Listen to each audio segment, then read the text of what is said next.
They planned the perfect ambush on the human fleet, unaware we'd been watching the whole time. Part 1. The Silent Observers. The observation post hung in the darkness of space like a patient predator.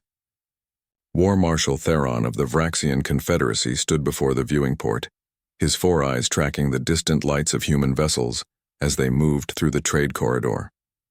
His skin, a deep bronze that shimmered under the dim lights of the command center, rippled with satisfaction. For 3 months now, his scouts had been watching these primitive newcomers to the galaxy, and finally he understood their patterns. Behind him, his tactical officer Vexen approached with quiet footsteps. The Vraxians were a proud species, tall and elegant with a military tradition spanning 4,000 years. They had conquered 12 systems and brought order to chaotic regions of space. These humans, barely 2 centuries into space travel, seemed almost laughably simple in comparison. Commander Theron, the latest data confirms our analysis. The human trade convoys follow the same routes every 28 days. They use the Crimson Belt asteroid field as a shortcut between their colonies. Security is minimal, perhaps 6 escort vessels for every convoy of 30 cargo ships. Theron turned from the window, his expression thoughtful. 6 escorts. They rely on the asteroid field itself for protection. They believe the navigation hazards will deter pirates and raiders. He made a sound that was the Vraxian equivalent of laughter. They do not yet understand that true predators are patient. The command center of the observation post was filled with displays showing human ship movements, communication intercepts, and tactical projections. Theron had personally selected this location, a dead satellite in an abandoned system, specifically because it gave them a perfect view of human activities without risk of detection. Human sensor technology was primitive. They could barely see a few light hours ahead of themselves. The Vraxians with their quantum fold scanners could observe from systems away. "How many ships can we assemble for the operation?" Theron asked, moving to the central holographic display. Vexen activated the projection. It showed the Crimson Belt, a dense field of asteroids that stretched across millions of kilometers. 400 warships, Marshal, cruisers, destroyers, and heavy battleships. We can position them throughout the asteroid field. The humans will have to slow down to navigate the belt, making them easy targets. Theron studied the projection carefully. The Crimson Belt was perfect. The asteroids provided cover and disrupted sensors. Human ships would be forced into predictable paths to avoid collision. His fleet could hide among the rocks, waiting until the convoy was deep within the field. Too far from help, too committed to turn back. "When does the next convoy depart?" Theron asked. "In 45 days.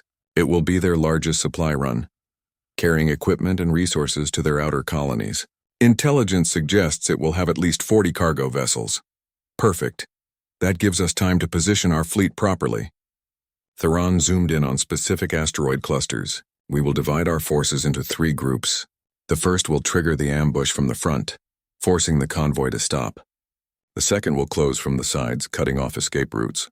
The third will strike from behind, ensuring nothing gets away." Vexen clicked his mandibles in approval. "The humans will be trapped. With their primitive sensors, they will not detect us until we open fire. By then, it will be too late." What Theron and Vexen did not know, could not know, was that every word they spoke was being recorded. Every data transmission from their observation post was being intercepted. Every movement of their ships was being tracked. Because while the Vraxians watched humanity, humanity was watching them right back. 50 million kilometers away on Mars, Intelligence Director James Chen sat in a room that officially did not exist. The Quantum Intelligence Center was buried 3 kilometers beneath the surface of Mars, shielded from every known form of detection. Inside this facility, humanity's best minds worked day and night to protect Earth and its colonies from threats both known and unknown. Chen was a compact man in his 50s, with gray hair and eyes that missed nothing. He had spent 30 years in intelligence work, from the corporate espionage wars of the late 21st century to the first contact situations of the 22nd. He understood something that many people forgot. Information was more valuable than weapons. "Show me the Vraxian observation post again," Chen said to his deputy, Commander Sarah Williams. The main display shifted to show a grainy image of the Vraxian satellite. It looked like nothing more than a dead piece of space junk, which was exactly what the Vraxians wanted. But humanity's new Whisper Protocol detection network had picked up quantum fluctuations that should not exist around dead satellites. Further analysis had revealed the truth. Williams, a former Navy officer with sharp features and sharper instincts, pulled up additional data. We detected them 92 days ago. Since then, we have intercepted every communication they have made.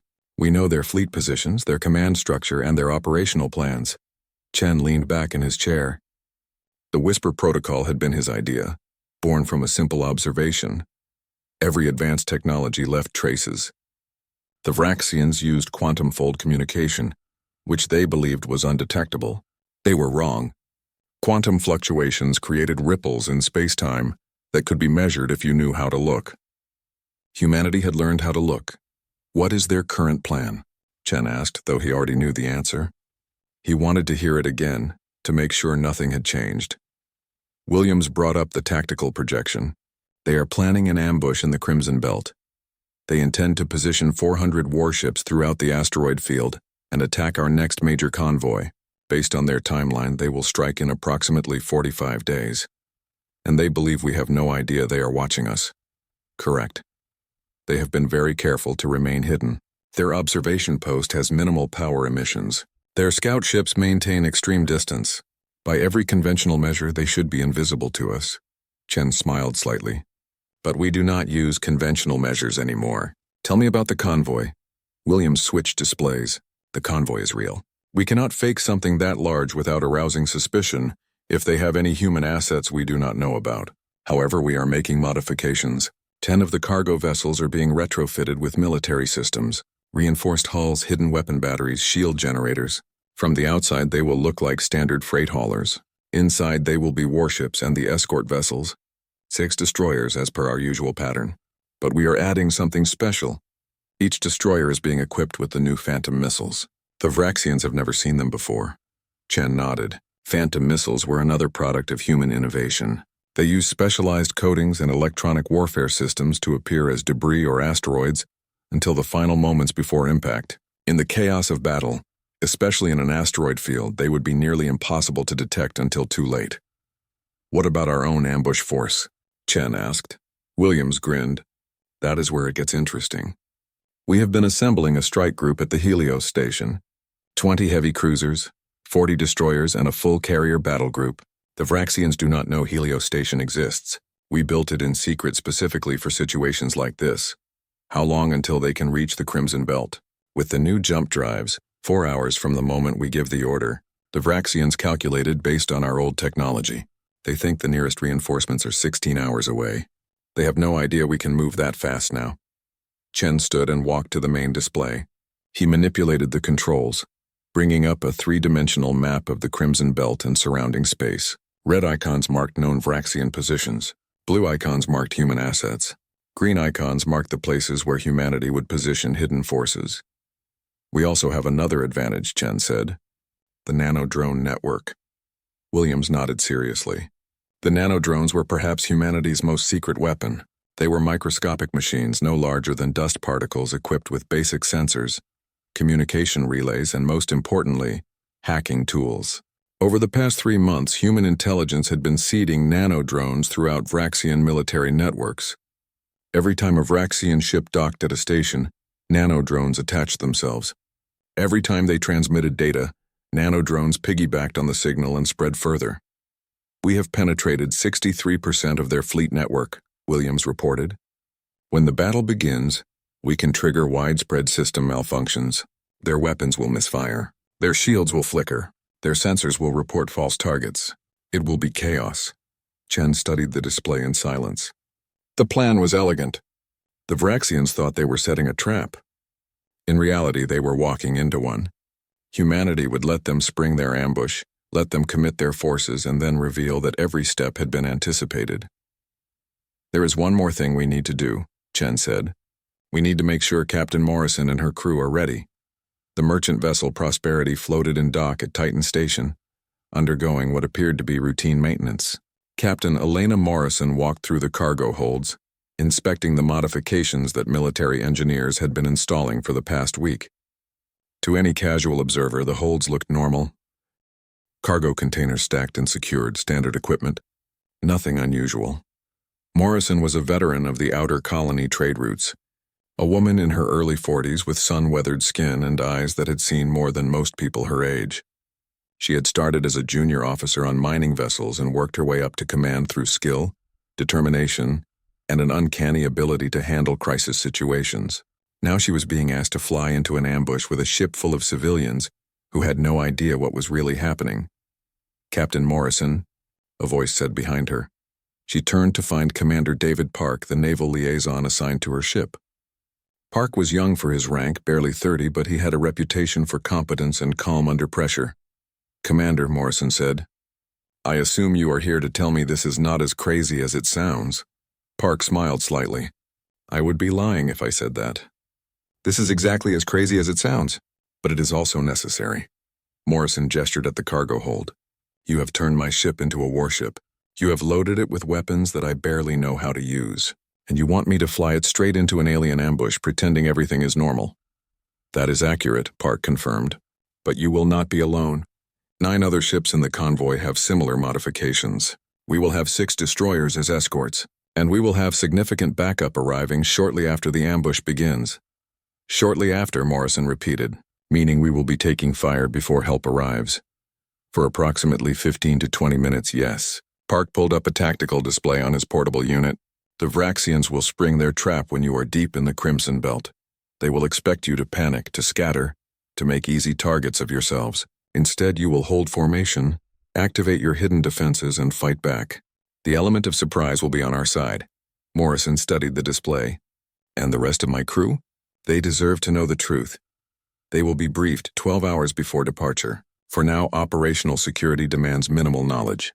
The Vraxians have been watching us for months. We have to assume they might have intelligence assets we have not discovered yet. If word gets out that we know about the ambush, they might change their plans. Or they might call off the attack entirely," Morrison said. "Exactly. And then they will try again. Somewhere else. Sometime else. This way we control the situation. We choose the battlefield. We dictate the terms." Morrison walked to one of the cargo containers and placed her hand on it. Inside was a missile launcher capable of punching holes through Vraxian battle armor. Somewhere else on her ship were shield generators, enhanced engines, and communication systems that could coordinate with military vessels in real time.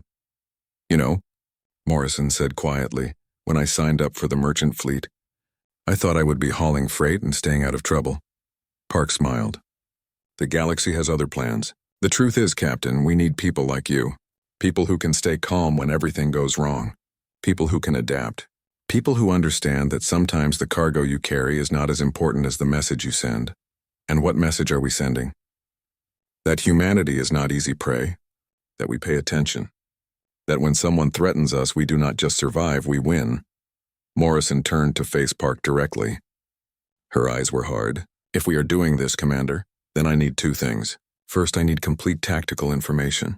Everything you know about the Vraxian fleet, their weapons, their tactics. I will not fly blind into a battle. Done. You will have full access to all intelligence we have gathered. Second," Morrison continued, "I need your promise that if things go wrong, if we are about to be destroyed, you will get my crew out. I do not care about the ship. I care about the 73 people who trust me to bring them home." Park met her gaze steadily. "You have my word, Captain. If the situation becomes untenable, extraction shuttles will be standing by." But Morrison, his voice became firm. "I do not think it will come to that. We have been planning this operation for 3 months. We know where every Vraxian ship will be. We know their attack patterns. We know their weaknesses. This is not a gamble. This is a calculated operation." Morrison was quiet for a long moment. Then she nodded. "All right, Commander. When do we depart?" "In 37 days. Use that time to familiarize yourself with the new systems. Run drills with your crew. And Captain," Park added, "try not to think of this as sailing into danger. Think of it as springing a trap on someone who thought they were smarter than us." After Park left, Morrison remained in the cargo hold. She thought about the Vraxians out there in the darkness, watching human ships, believing they were invisible, believing they had all the advantages. She thought about the ambush they were planning, the attack they thought would be a surprise, and she smiled. Back on Mars in the Quantum Intelligence Center, James Chen reviewed the final preparations. Every piece was moving into position. The convoy was being prepared. The ambush force was assembling at Helios Station. The nano-drones were spreading through Vraxian networks. Intelligence was flowing in constantly, giving humanity a complete picture of enemy movements. Director Chen, Williams said, approaching his workstation. We just intercepted another communication from the Vraxian observation post. War Marshal Theron is pleased with their progress.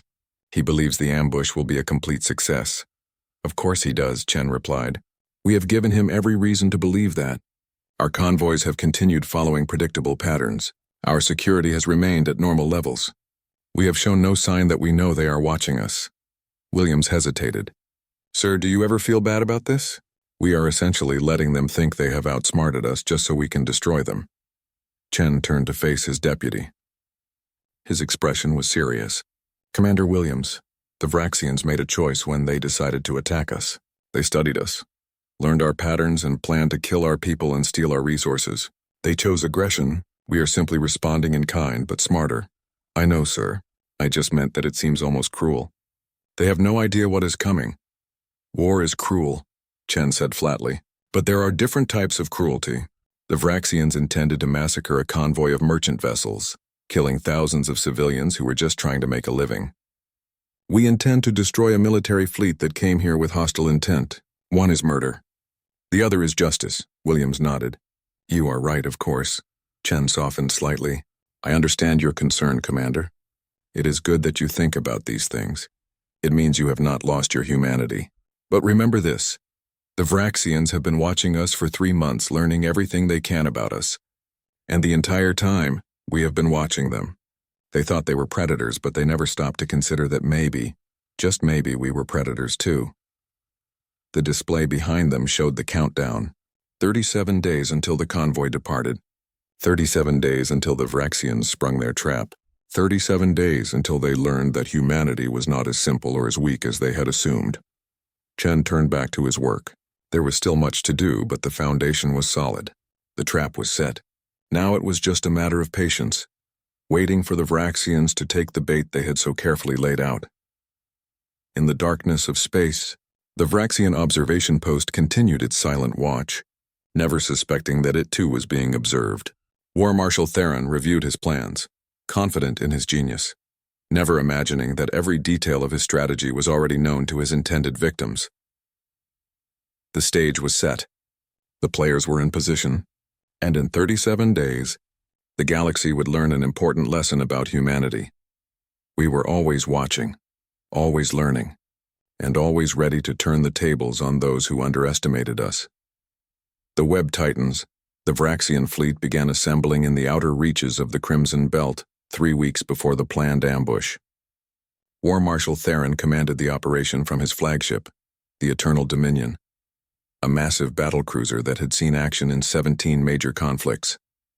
The ship was a monument to Vraxian military might, bristling with weapons and protected by shields that could withstand sustained bombardment.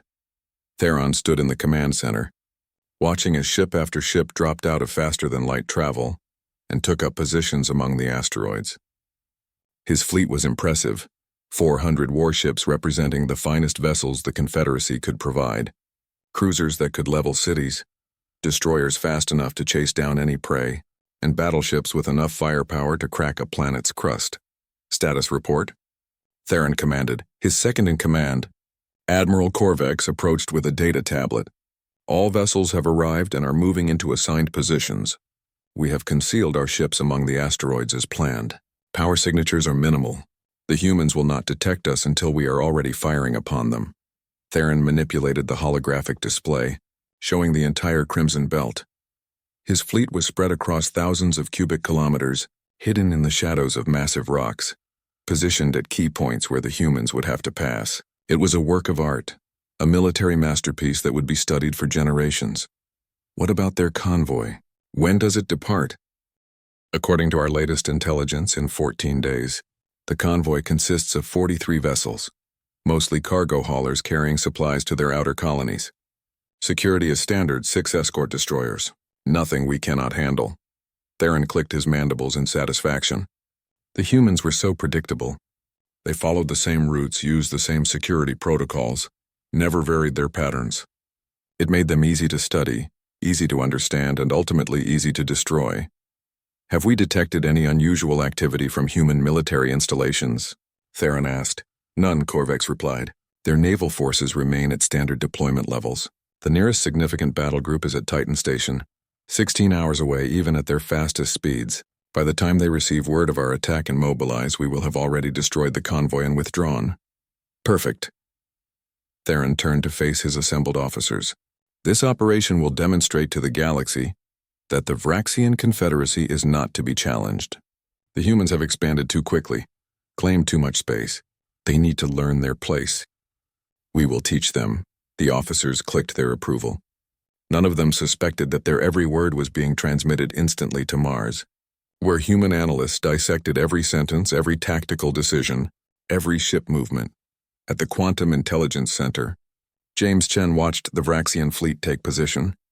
His team had created a three-dimensional map of the entire Crimson Belt, with every Vraxian ship marked in red.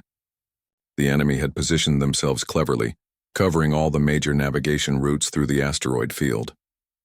It would have been a perfect ambush if they were fighting someone who did not know it was coming. They are overconfident, Commander Williams observed, standing beside Chen. They have positioned their entire fleet in the belt. No reserves, no backup forces.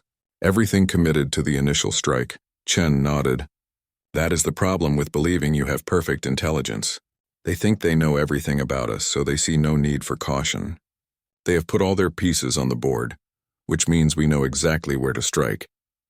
Williams pulled up another display. Our convoy is ready. Captain Morrison and the other commanders have been fully briefed. The modified cargo vessels are running final systems checks. Everything is on schedule. And our ambush force, Admiral Richardson's battle group, is at Helios Station, ready to jump on your command. 20 heavy cruisers, 40 destroyers, and the carrier group with full fighter complement. They can be in the Crimson Belt 4 hours after we give the signal. 4 hours, Chen repeated. The Vraxians think our nearest reinforcements are 16 hours away. They have based their entire tactical plan on that assumption. When Richardson arrives early, it will shatter their strategic picture. Williams hesitated before asking her next question. Sir, have you considered offering them a chance to withdraw? If we contacted them now, told them we know about their ambush, perhaps we could avoid bloodshed. Chen turned to face his deputy, his expression grave. Commander, I appreciate the thought. I truly do. But consider what happens if we reveal ourselves now. First, the Vraxians learn that we detected them, which means they know our intelligence capabilities are better than they assumed. They go home, reevaluate, and develop countermeasures. Second, they perceive our warning as weakness. In their culture, offering mercy before battle is seen as cowardice. They would interpret it as confirmation that we fear them. And third, Williams prompted, third and most importantly, they would simply try again. Maybe not next month or next year, but eventually. They came here with the intention of attacking our people. They spent months planning this ambush. That level of commitment does not just disappear because we ask nicely. No, Commander, the only message they will understand is strength. We need to show them decisively that attacking humanity is a losing proposition. Williams nodded slowly. She understood the logic even if she did not entirely like it. When do we activate the nano-drones? Not until the battle begins. If we activate them too early, the Vraxians might detect the malfunctions and realize something is wrong. The nano-drones will remain dormant until the first shot is fired. Then they will wake up and create havoc throughout their systems. Chen pulled up a different display, this one showing the nano-drone infection rates. The microscopic machines had spread through 68% of the Vraxian fleet now, a number that was still growing as ships communicated with each other and docked for resupply. Each nano-drone was essentially a tiny saboteur, waiting for the signal to begin its work. What will the drones actually do? Williams asked. Multiple things simultaneously. Some will corrupt targeting data, making Vraxian weapons less accurate. Others will cause random system resets in shield generators. Some will introduce feedback loops in their sensors, making them see targets that do not exist. And a select few will corrupt their communication protocols, making it difficult for their commanders to coordinate the fleet. That is brutal, Williams said quietly. Chen's expression did not change. War is brutal, Commander. Our advantage is that we have been watching them for months. We know their systems, their protocols, their vulnerabilities. They chose to attack us. We are simply ensuring that their choice has consequences. Meanwhile, aboard the merchant vessel Prosperity, Captain Elena Morrison reviewed tactical data in her ready room. The information that Commander Park had provided was extraordinary in its detail. She could see the position of every Vraxian ship in the Crimson Belt. She knew their weapon ranges, their shield strengths, their typical attack patterns. It was like playing a game where she could see her opponent's cards. Her first officer, Lieutenant Jake Torres, sat across from her. He was a younger man, barely 30, with quick reflexes and a talent for emergency piloting. Morrison had briefed him 2 days ago, watching his expression change from disbelief to determination as he learned the truth about their mission.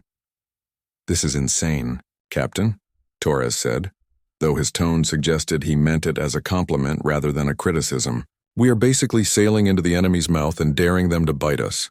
"That is exactly what we are doing," Morrison confirmed. "The difference is we have teeth they do not know about." She pulled up a schematic of the Prosperity, highlighting the modifications. "We have missile batteries hidden in cargo containers 3, 7, and 12. We have point defense lasers concealed in the hull. Our shields are 3 times stronger than any merchant vessel has a right to be, and our engines can push us twice as fast as the Vraxians expect." Torres studied the schematic. "What about the crew? How much do they know?" "They know we are running into potential danger, and that we have enhanced defenses. They do not know about the specific ambush or the full extent of our military capabilities." Commander Park felt that too much information might cause panic, or lead to behavior changes that the Vraxians could observe. "Do you agree with that decision?" Morrison was quiet for a moment. "Honestly, no. I would prefer everyone knows what they are walking into. But I also understand the security concerns. If even one person panics and sends a message to a friend or family member, if that message gets intercepted, the entire operation could be compromised. So we protect them by keeping them ignorant," Torres said. "That feels wrong. Many things about this situation feel wrong, Lieutenant. But consider the alternative. If we do not stop the Vraxians here, if we let them attack convoys whenever they want, how many more people will die? How many merchant crews will be vaporized by ambushes they never saw coming? At least this way we are fighting back. We are showing them that humanity is not defenseless prey." Torres nodded. "When do we depart?" "In 9 days. We rendezvous with the convoy at Titan Station and proceed to the Crimson Belt on schedule. No changes to our route, no variations in timing. Everything has to look completely normal. And when the shooting starts?" "When the shooting starts," Morrison said with a grim smile, "we show them why you do not mess with human merchants. We hold our position, activate our defenses, and make them pay for every shot they take at us. Help will arrive, Lieutenant. We just have to survive long enough to see it." Back in the Crimson Belt, War Marshal Theron conducted final inspections of his fleet. He moved from ship to ship, reviewing crew readiness, checking weapon systems, ensuring that every commander understood their role in the coming battle. The preparations were flawless. His officers were eager. His warriors were ready. On the bridge of the Eternal Dominion, Theron met with his senior staff for a final strategy session.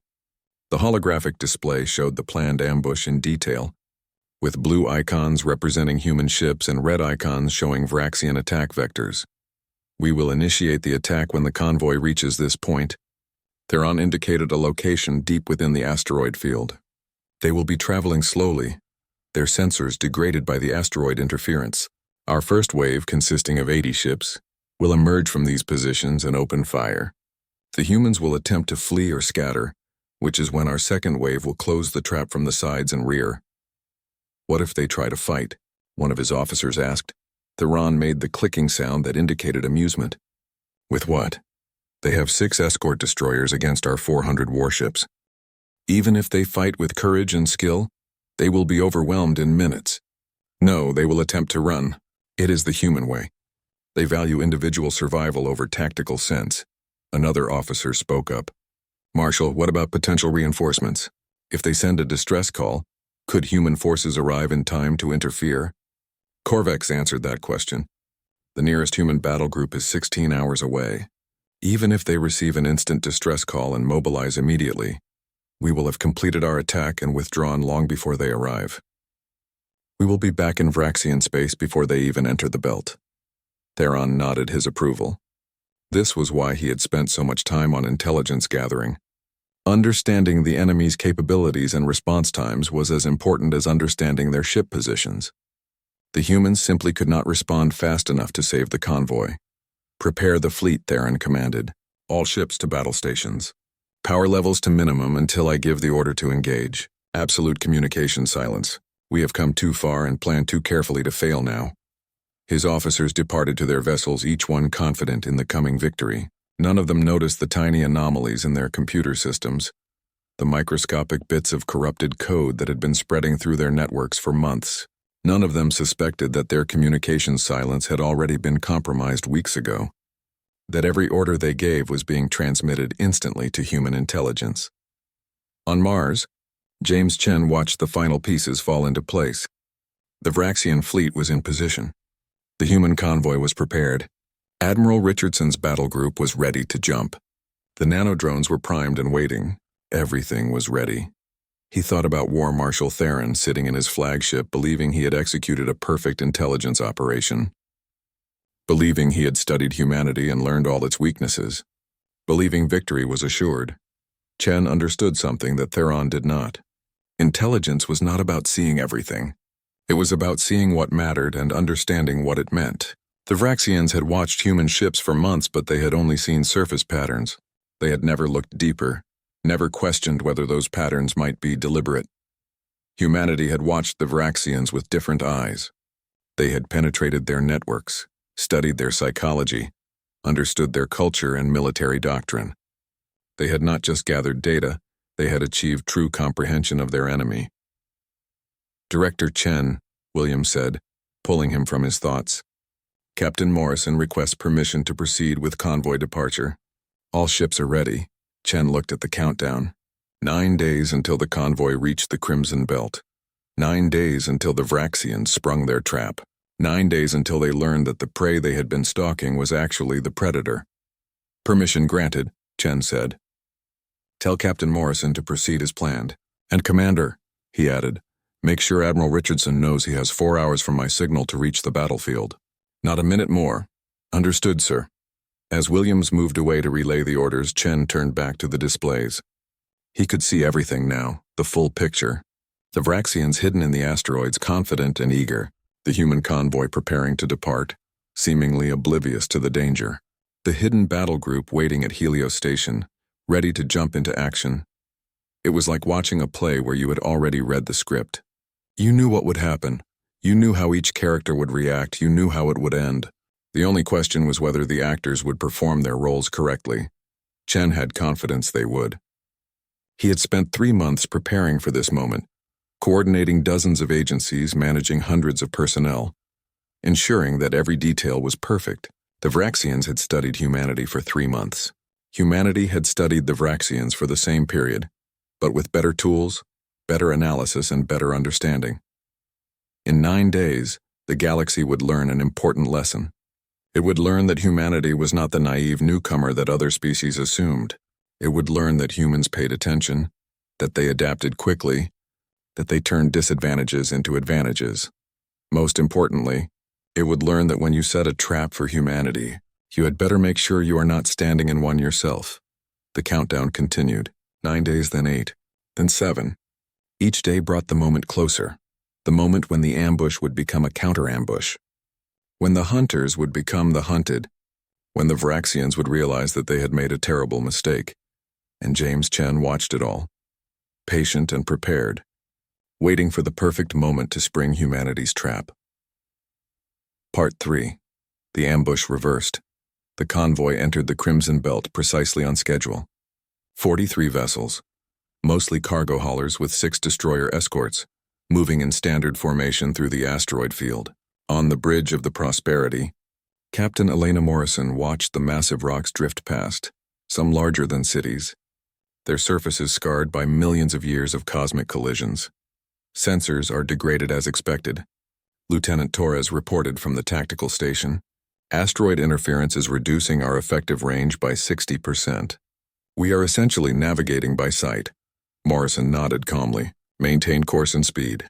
This is a routine supply run. Nothing unusual here. But her hands gripped the arms of her command chair tightly. Somewhere in the darkness ahead, 400 Vraxian warships were waiting. Her ship's advanced sensors, hidden and disguised to look like normal merchant equipment, had already detected faint power signatures among the asteroids. The enemy was out there. In the cargo holds below, hidden weapon systems were powered down but ready. Missile tubes were loaded. Point defense lasers were primed. Shield generators were on standby, able to activate in seconds.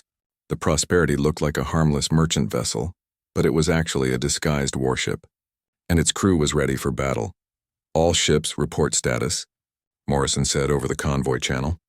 One by one, the other ships checked in. Each captain gave standard reports discussing cargo manifests and navigation data. Nothing in their transmissions would alert the Vraxians that this convoy was anything other than what it appeared to be.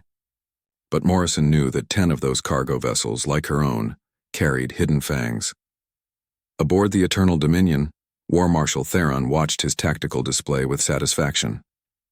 The human convoy was moving exactly as predicted, following the same route they always use, traveling at the expected speed.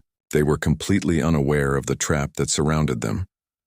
"They are approaching the killing zone," Admiral Corvex announced. "All ships report ready. Weapons charged and targeting solutions calculated." Theron felt a surge of anticipation. This was the moment he had planned for months. This was where Vraxian superiority would be demonstrated to the galaxy. The humans would barely have time to understand what was happening before they were destroyed. "All ships prepare to engage on my mark," Theron commanded. "First wave, emerge and fire. Let us show these primitives what real warriors look like." Throughout the asteroid field, 80 Vraxian warships powered up their engines and weapons. They emerged from behind asteroids, their hulls gleaming in the distant starlight, their gun ports glowing with charged energy. It was a magnificent sight, a demonstration of military power that should have terrified any enemy. "Fire," Theron commanded. Energy beams lanced through space toward the human convoy. Missiles streaked from launch tubes, leaving trails of propellant behind them. The initial volley was massive, enough firepower to vaporize the entire convoy several times over. This was the moment. The moment when everything changed. On the Prosperity, alarms shrieked as the Vraxian attack began. "Evasive maneuvers," Morrison shouted. "All ships activate defensive systems," and her voice remained calm despite the chaos. Torres's hands flew across his console. "Multiple hostile contacts, Captain. 80 ships, energy signatures consistent with Vraxian cruisers and destroyers. They are everywhere." Morrison tapped a single button on her command chair. It was bright red, labeled Emergency Protocol Alpha. She had been told that pressing this button would change everything. On Mars, in the Quantum Intelligence Center, an alarm sounded. "Director Chen, the convoy is under attack. Captain Morrison has activated the signal." Chen had been waiting for this moment for 3 months. "Execute Operation Reversal," he commanded. "Activate all nanodrones, scramble Admiral Richardson's battle group, and open a channel to the convoy." Williams worked quickly, her fingers dancing across multiple consoles. "Nanodrones activating now. Richardson's battle group is jumping in 30 seconds. Channel open." Throughout the Crimson Belt, microscopic machines that had been dormant for months suddenly came to life. The nanodrones had infiltrated 68% of the Vraxian fleet, and now they began their work. In the computer systems of ship after ship, code began to corrupt. Targeting data became unreliable. Sensor readings started showing phantom contacts. On the Eternal Dominion, chaos erupted. "Marshal, our targeting systems are malfunctioning," weapons officer shouted. "The solutions keep changing. Half our shots are missing by wide margins. Shields are flickering," another officer reported. "Power distribution is unstable. The generators keep resetting." Theron stared at his display in confusion. "What is happening?" "Run diagnostics, find the problem." But there was no single problem to find. There were thousands of problems. Tiny corruptions in code spread throughout the ship's systems. Each nanodrone was creating small malfunctions, but thousands of small malfunctions added up to catastrophic failure. Meanwhile, the human convoy was transforming. The Prosperity and 9 other cargo vessels suddenly shed their disguises. Hull plates slid away, revealing weapon batteries. Missile pods deployed from hidden compartments. Shield generators hummed to life, creating defensive barriers that could withstand sustained fire. "This is Captain Morrison to all modified vessels," Go loud. Show them what we really are. The Prosperity opened fire. Her hidden missiles streaked toward the nearest Vraxian cruiser, catching it completely by surprise. The enemy ship's shields were flickering from nano-drone interference, and Morrison's missiles punched through the weakened defenses. Explosions rippled across the cruiser's hull. All across the convoy, the same scene repeated. Merchant vessels that should have been defenseless were fighting back with military-grade weapons. The Vraxians had expected easy targets, but instead they were facing warships. Theron could not believe what he was seeing. Those are cargo vessels. How do they have military weapons? This is impossible. Korvax was frantically trying to restore order. Marshal, more contacts behind us. Multiple ships dropping out of faster-than-light travel. What? Theron spun to look at the tactical display. New icons were appearing, blue markers indicating human warships, but that was impossible. The nearest human fleet was 16 hours away. Admiral Richardson's battle group had arrived. 20 heavy cruisers dropped into normal space, their weapons already charged, and targeting solutions already calculated. 40 destroyers spread out in attack formation, and behind them came the carrier group, launching fighter wings that swarmed toward the Vraxian fleet like angry insects. This is Admiral Victoria Richardson to all Vraxian vessels. You are surrounded. Power down your weapons and prepare to be boarded. Any ship that continues hostile action will be destroyed. Theron felt something he had not experienced in decades. Pure, undiluted fear. His perfect ambush had turned into a nightmare. His fleet was scattered among the asteroids, their systems malfunctioning, and now they faced a fresh human battle group that had appeared impossibly fast. How did they get here so quickly? Theron demanded. Our intelligence said your intelligence was wrong. Korvax interrupted, his voice tight with stress. Marshal, we are taking heavy casualties. The humans knew we were here. They knew everything. Throughout the asteroid field, the battle raged, but it was not the battle Theron had planned. Vraxian ships tried to fight back, but their weapons missed more often than they hit. Their shields failed at critical moments. Their sensors showed false targets, causing them to waste ammunition on empty space. And all around them, human ships struck with brutal efficiency. The modified cargo vessels held formation, supporting each other with overlapping fields of fire. The destroyer escorts, which the Vraxians had dismissed as minor threats, proved to be deadly opponents. And Richardson's battle group systematically dismantled Vraxian ships that tried to coordinate a defense. Morrison watched her tactical display with grim satisfaction. The Vraxians were in complete disarray. Their careful positioning meant nothing when their ships could not effectively communicate or coordinate. The asteroids that were supposed to hide them now trapped them, making it difficult to maneuver or concentrate their forces. Target the heavy cruisers first, Morrison commanded. Focus fire on their command vessels. Let us take away their ability to organize. The Prosperity and 3 other modified cargo vessels concentrated their fire on a Vraxian heavy cruiser that was attempting to rally nearby ships. Their missiles found weak points in the enemy's flickering shields. Their energy beams carved through armor. Within minutes, the cruiser was crippled and drifting. On the Eternal Dominion, Theron realized the terrible truth. They were watching us. The entire time they were watching us. They knew about our observation post. They knew about our plans. They let us think we were in control. Korvax looked at his commander with haunted eyes. What do we do? Theron watched his fleet being destroyed. He had brought 400 warships to this ambush. Already 40 were destroyed or crippled. Hundreds more were damaged, their systems malfunctioning, their crews confused and frightened. And the humans kept coming, kept firing, kept pressing their advantage. He thought about his pride, about his confidence, about all the times he had dismissed humans as primitive and predictable.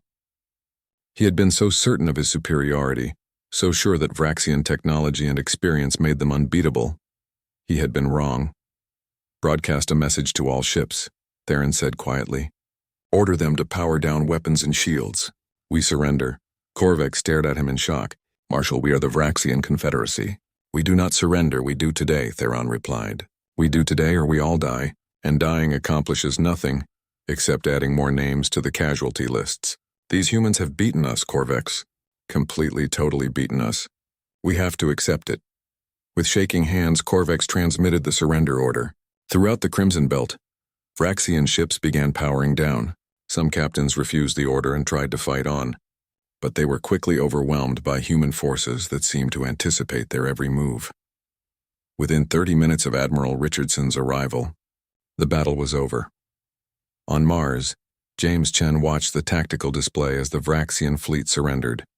He felt no particular joy in the victory, only professional satisfaction that the operation had executed as planned. The Vraxians had walked into the trap exactly as predicted. The nanodrones had performed perfectly. Admiral Richardson had arrived precisely on schedule. "Director Chen," Williams said, "Admiral Richardson reports complete tactical victory. Vraxian fleet is standing down. Human casualties are minimal. 3 wounded, none killed." Chen nodded. "Tell the Admiral to secure all Vraxian command personnel. I want full debriefs from every captain, every tactical officer, everyone involved in planning this ambush. We need to understand their intelligence network and ensure this was their only operation against us. What about War Marshal Theron? Bring him to Mars. I want to speak with him personally." 3 days later, War Marshal Theron stood in a conference room deep beneath the surface of Mars. He was no longer in uniform, having been stripped of rank and authority after his surrender. The room was simple, with plain walls and a single table. Across from him sat James Chen. "You knew," Theron said quietly. "From the beginning you knew we were watching you." Chen nodded. "We detected your observation post 92 days ago. We have been monitoring your communications ever since, but how? Our technology is superior. Our quantum-fold communications should have been undetectable." "Nothing is truly undetectable," Chen replied. "Every technology leaves traces. You simply have to know where to look and what to look for. We developed the Whisper protocol specifically to detect quantum fluctuations. Once we found your observation post, the rest was relatively simple." Theron felt a deep sense of humiliation. "Simple? You make it sound easy. We spent months planning that ambush, and we spent those same months planning our response." Chen leaned forward. "Marshal Theron, I want you to understand something. Your attack failed not because of bad luck or chance. It failed because you made a fundamental error in judgment. You assumed that because humanity is young in the galaxy, we must be naive. You saw our ships following predictable patterns and concluded we were simple-minded. You observed our technology and decided it was inferior." "It is inferior," Theron said defensively. "Your sensors are weaker than ours. Your weapons have shorter range. Your ships are less sophisticated in some ways, yes, but you failed to consider that we might compensate for those weaknesses in other ways. You never questioned whether our predictable patterns might be deliberate. You never wondered if we might have detected you despite our supposedly inferior sensors. You assumed you were the smartest person in the room, and that assumption destroyed your fleet." Theron was silent. Chen's words cut deep because they were true. The Vraxian Confederacy had a long history of military success, and that success had bred arrogance. They had stopped questioning their assumptions because their assumptions were usually correct. "What will happen to me?" Theron asked. "That depends on several factors," Chen replied. "Primarily, it depends on what you can tell us about Vraxian military operations. We want to know about other planned attacks. We want to understand your intelligence networks. We want to ensure that your government understands that further aggression against humanity will end the same way this ambush ended. You want me to betray my people? I want you to save your people from making the same mistake again." The Vraxian fleet in the Crimson Belt suffered heavy losses. Over 100 ships destroyed, twice that number crippled or damaged. Thousands of your warriors died because you underestimated us. How many more will die if the Confederacy tries again? Theron closed his eyes. He thought about the warriors under his command, the ones who had trusted him to lead them to victory. He thought about the families who would receive notification that their loved ones had been killed or captured.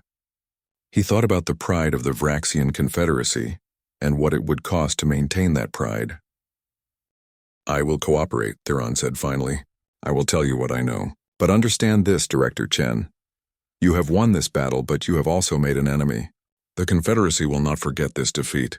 Chen stood and walked to the door. "Marshal, we never wanted you as an enemy. You chose to attack us. You chose to study us with hostile intent. You chose to plan the murder of our civilians. We simply responded to your choices. If the Confederacy wants peace, we are willing to discuss terms. If it wants more war, we are prepared for that too. The choice, as always, belongs to you." As Chen left the room, Theron sat alone with his thoughts. He had come to the Crimson Belt planning to teach humanity a lesson about power and dominance. Instead, he had learned a lesson himself. He had learned that intelligence was more valuable than firepower, that awareness was more important than technology, and that the greatest danger in war came not from the enemy you could see, but from the enemy who could see you first.